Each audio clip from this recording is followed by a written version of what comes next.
Bueno, vamos a hablar de cáncer de ovario respecto a la epidemiología, perdón.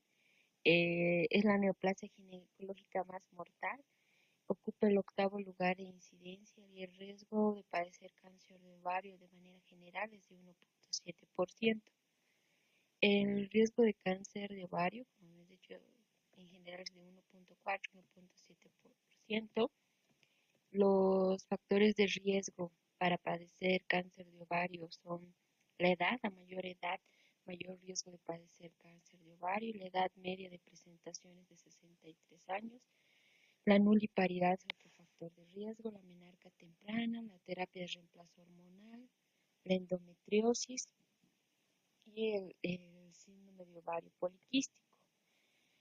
Otros factores de riesgo son los genéticos, las mutaciones de BRCA, la presencia de inestabilidad microsatélite en el síndrome de Lynch también son otros factores de riesgo para padecer cáncer de ovario.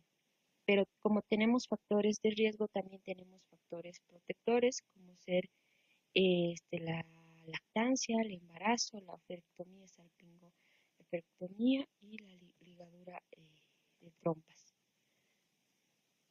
Ahondando un poquito sobre los factores hereditarios, las mutaciones de BRCA están asociadas a cáncer de ovario hasta en un 46% cuando la mutación es de BRCA o BRCA1 y en un 23% cuando la mutación es de BRCA2. La edad de presentación, por lo general en el BRCA1 es de 50 años, en el BRCA2 de 60 años y el tipo histológico más frecuente en las pacientes que tienen esta mutación es el adenoma o adenocarcinoma seroso. Esas pacientes tienen mejor pronóstico y tienen mejor sensibilidad a la quimioterapia. Otro síndrome ligado al cáncer de ovario es el síndrome de Lynch. Representa el 1% de todos los cánceres de ovario. El riesgo acumulado es hasta el 12%. La edad promedio de presentación es de 42 años, o sea, más tempranamente que la población en general. Este cáncer, en el contexto de un síndrome de Lynch, está asociado o puede estar asociado a endometrio, ovario, urogenital, gastrointestinal. Este síndrome está dado por la deficiencia de unas enzimas de reparación, que son estas, las que enumero aquí, y el pronóstico es similar al no hereditario.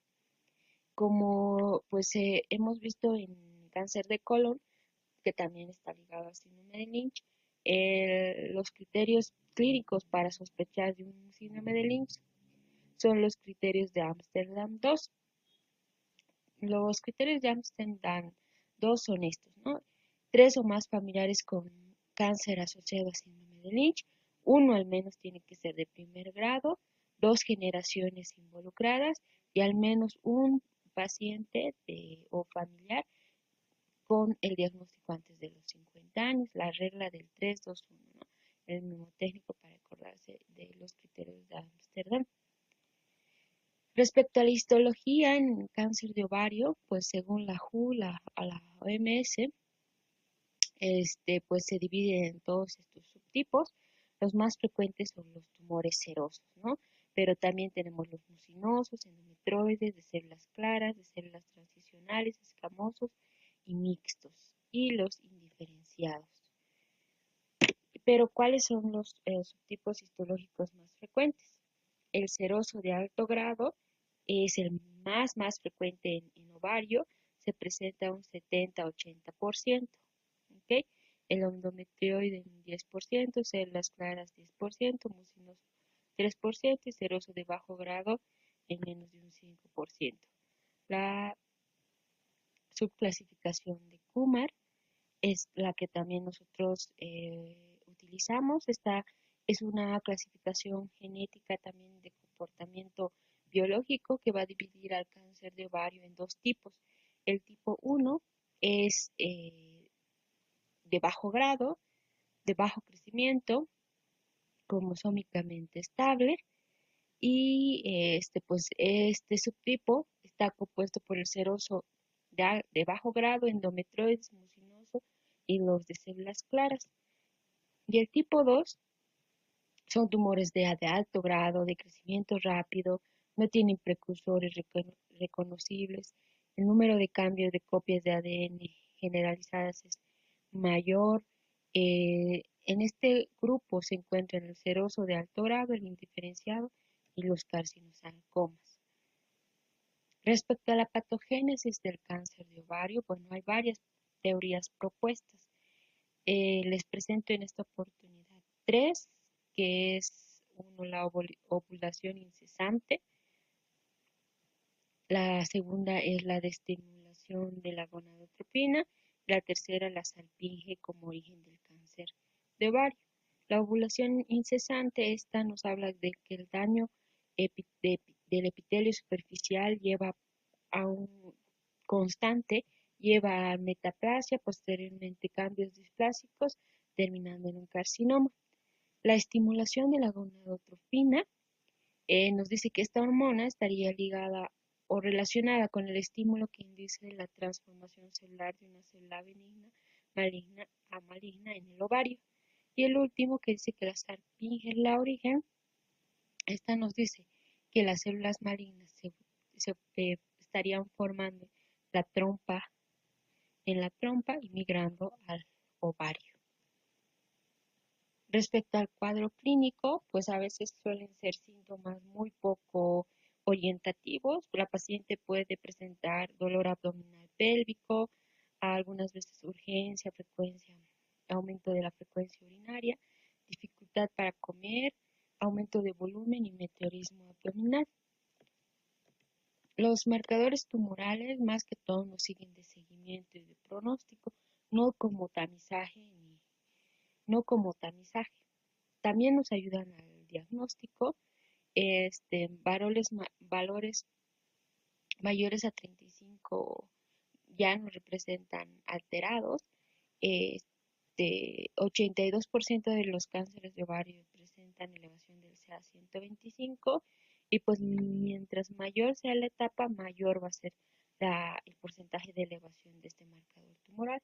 Además, este marcador tumoral se eleva más frecuentemente en las histologías serosas.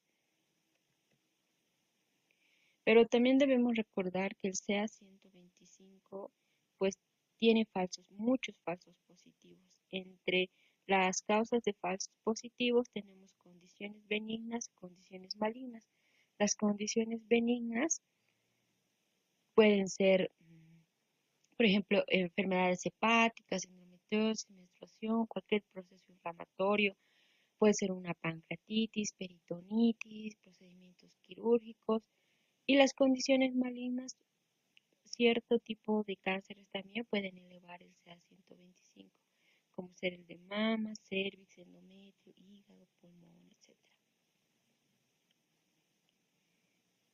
Pues el ultrasonido se utiliza de primera línea, tanto como tamizaje como de diagnóstico. Las desventajas es que es un procedimiento operador dependiente, no podemos ver el retroperitoneo y con la presencia de ascitis delimitar las estructuras es más difícil, ¿no? Las ventajas es que es un método muy invasivo, de bajo costo y pues no necesita ninguna preparación en especial. La tomografía es un pues, estudio de imagen muy importante para la estadificación de las pacientes, ya que podemos evaluar las adenopatías, la presencia de ascitis, la presencia de metástasis a hígado. El PET-CT no es muy poco su uso y más que todo lo hacemos en casos muy seleccionados. La resonancia magnética igual nos ayuda como estudio de extensión, pero solo en casos muy seleccionados. Cuando nosotros ya tenemos diagnosticado un cáncer de ovario, por lo general, salvo alguna contraindicación, vamos a la estadificación quirúrgica. Siempre la estadificación del cáncer de ovario es quirúrgica. Y con el procedimiento quirúrgico nosotros pues ya podemos etapificar a nuestro paciente y posteriormente tomar la conducta según la etapa clínica. La etapa 1 es un tumor confinado a un ovario o a una trompa de falopio, pero estas también se divide en varios subtipos. El 1A, por ejemplo, es que afecta a un ovario, a una trompa de falopio, la cápsula está íntegra, no hay tumor en la superficie y cuando se realiza el lavado peritoneal es negativo. El 1B afecta a los dos ovarios, la cápsula está íntegra, sin tumor en la superficie y el lavado es negativo. Entonces 1A, un ovario, 1B, los dos ovarios. El 1C a su vez se subdivide en 1C1 y en 1C2 y en 1C3. El 1C1 es cuando existe ruptura de la cápsula en el momento del acto quirúrgico. El 1C2 cuando la cápsula ya estaba rota previo a la cirugía y pues encontramos tumor en la superficie ovárica o en la trompa de falopio. El 1C3 cuando ya encontramos células malignas en el lavado peritoneal. La etapa 2, la 2A, es cuando encontramos implantes en el útero o en las trompas de falopio, como podemos ver acá, o en los ovarios, ¿no?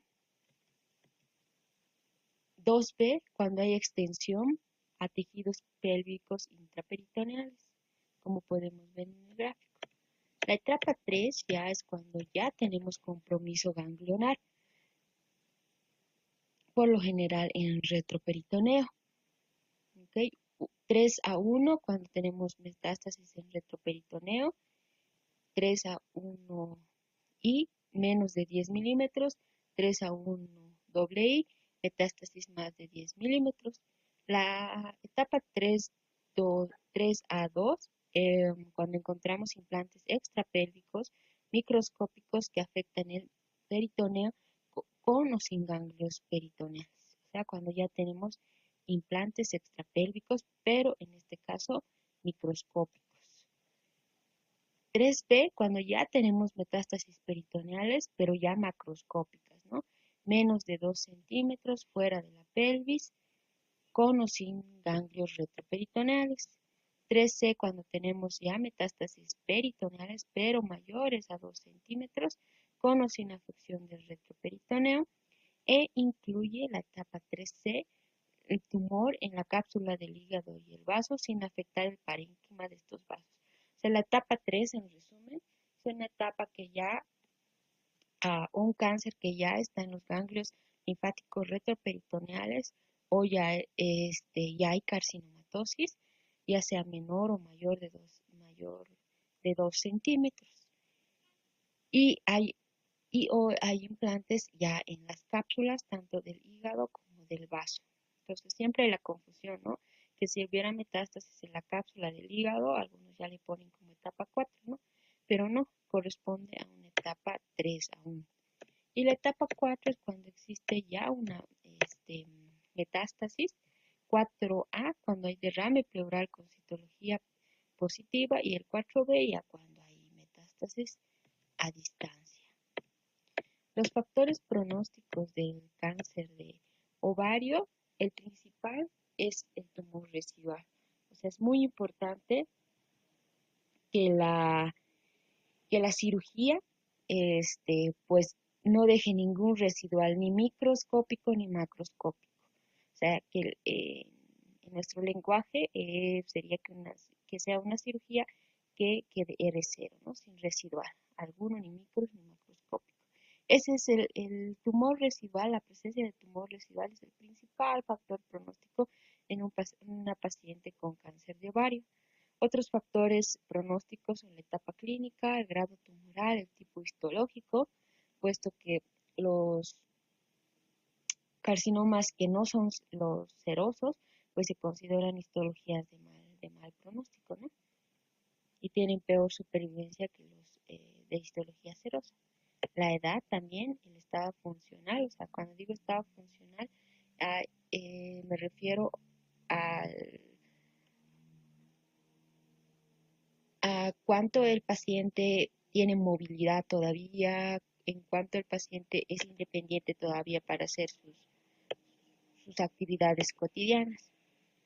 El tratamiento, como decíamos, el tratamiento inicial de estadificación también del cáncer de ovario es quirúrgico, netamente quirúrgico.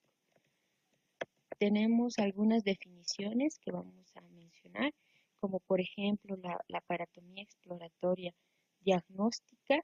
Toda paciente que es sometida a una exploración quirúrgica con intento citorreductor, pero solo se logra hacer una biopsia porque pues realmente es irresecable, entonces solo se denomina o solo se realiza una laparotomía exploratoria diagnóstica, ¿no?